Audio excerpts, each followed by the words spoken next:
ಅದು ರಾಜ್ಯದ ಶಕ್ತಿ ಕೇಂದ್ರ. ಸದ್ಯ ಆ ವಿದ್ಯುತ್ ಶಾಖೋತ್ಪನ್ನ ಕೇಂದ್ರ ತೆಗೆದುಕೊಂಡಿರುವ ನಿರ್ಧಾರ 1500 ಕಾರ್ಮಿಕರು ಬೀದಿ ಪಾಲಾಗುವಂತೆ ಮಾಡಿದೆ. ಇದಿಷ್ಟೇ ಅಲ್ಲ, 30 ವರ್ಷದಿಂದ ವಿದ್ಯುತ್ ಉತ್ಪಾದನೆ ಮಾಡುತ್ತಿರುವ ಆ ಹಳೆಯ ಘಟಕಗಳನ್ನು ಶಾಶ್ವತವಾಗಿ ಬಂದ್ ಮಾಡ್ತಾರೆ ಎಂಬ ಆತಂಕ ಕೂಡ ಎದುರಾಗಿದೆ. ಇದು ರಾಯಚೂರಿನ ಶಕ್ತಿ ನಗರದಲ್ಲಿರುವ ವಿದ್ಯುತ್ ಶಾಖೋತ್ಪನ್ನ ಕೇಂದ್ರ. ಇಲ್ಲಿ ಕಲ್ಲಿದ್ದಲು ಆಧಾರಿತ 8 ವಿದ್ಯುತ್ ಉತ್ಪಾದನಾ ಘಟಕಗಳು ನಿತ್ಯವೂ 1720 ಮೆಗಾವ್ಯಾಟ್ ವಿದ್ಯುತ್ ಉತ್ಪಾದನೆ ಮಾಡುವ ಸಾಮರ್ಥ್ಯ ಹೊಂದಿದೆ. ರಾಜ್ಯದ ಒಟ್ಟಾರೆ ಬೇಡಿಕೆಯ ಪ್ರಮಾಣದ 40% ವಿದ್ಯುತ್ ಇಲ್ಲಿಂದಲೇ ಪೂರೈಕೆಯಾಗುತ್ತದೆ. ಆರ್ಟಿಪಿಎಸ್ನ 8 ಘಟಕಗಳಲ್ಲಿ ವಿದ್ಯುತ್ ಉತ್ಪಾದನೆ ಬಂದ್. 1500 ಜನ ಕಾರ್ಮಿಕರ ಬದುಕು ಬೀದಿ ಪಾಲು. ರಾಜ್ಯದ ಹಲವೆಡೆ ಭಾರಿ ಪ್ರಮಾಣದಲ್ಲಿ ಮಳೆಯಾಗಿದೆ. ಪರಿಣಾಮ 8 ಘಟಕಗಳಲ್ಲಿ ವಿದ್ಯುತ್ ಉತ್ಪಾದನೆ ಬಂದ್ ಮಾಡಲಾಗಿದೆ.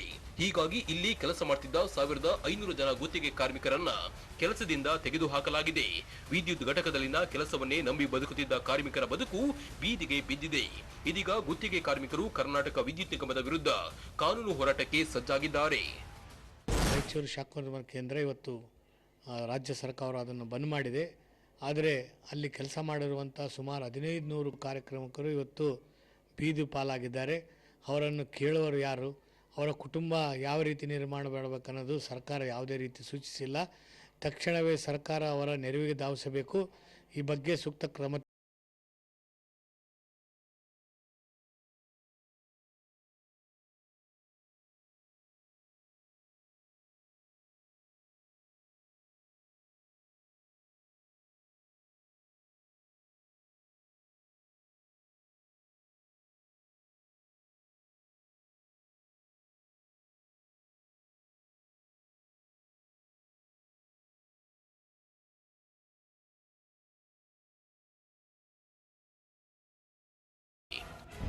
ರಾಯಚೂರು ಜಿಲ್ಲೆಯಲ್ಲಿರ್ತಕ್ಕಂಥ RTPS ವಿದ್ಯುತ್ ಘಟಕ ಇವತ್ತು ಸ್ಥಗಿತಗೊಂಡಿದೆ.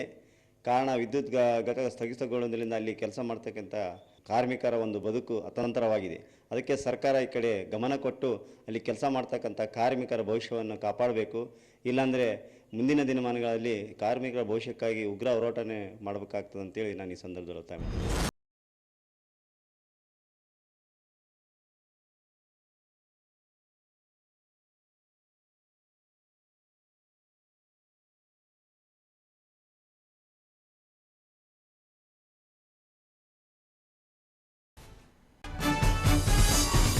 ನಿಮ್ಮ ನ್ಯೂಸ್ ರೂಮ್ ಪ್ರತಿದಿನ ರಾತ್ರಿ 9 ಗಂಟೆಗೆ.